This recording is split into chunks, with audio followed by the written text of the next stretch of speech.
দেশ স্বাধীন বা হলে বিকল্পকে 10 দফা দাবি দিয়েছিলাম। আমরা উত্তর দিয়েছিলাম আমরা সবাই। ট্রাফিক মনিটরিং থেকে ট্রাফিকের দায়িত্ব থেকে শুরু করে বাজার মনিটরিং সবগুলো কাজই আমরা করছি শিক্ষার্থীরা।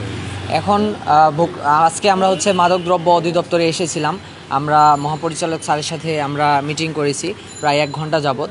তো আমরা 10 দফা দাবি দিয়েছিলাম, তো স্যার সব দাবির সাথে একমত হয়েছেন এবং সেই দাবিগুলো নিয়ে যেন কাজ করতে পারে, সমাজে বাস্তবায়ন করতে পারে, এই দিকেও তিনি আমাদেরকে আশ্বাস দিয়েছেন। তো আমরাও মনে করি যে এতদিন যা হয়েছে এখন আপাতত এগুলো আর করতে দেওয়া হবে না। স্যার আইন প্রয়োগ থেকে শুরু করে সকল বিষয়ে আমাদেরকে যথেষ্ট সহযোগিতা করার আশ্বাস দিয়েছেন। যেহেতু মাদকদ্রব্য এটা অনেক দিন থেকে একটা প্রসেস, অনেক দিন থেকে চলে এসছে, তো এখন মনে করি যে এটা দ্রুত সময়ে সমাধান করা সম্ভব না, আমরাও মনে করি আর ওনারাও এটাই মনে করেন। তো আমরা ওনাদেরকে বলেছি যে আপনারা যত দ্রুত সম্ভব খুব তাড়াতাড়ি এই সমস্যাটা সমাধান করেন।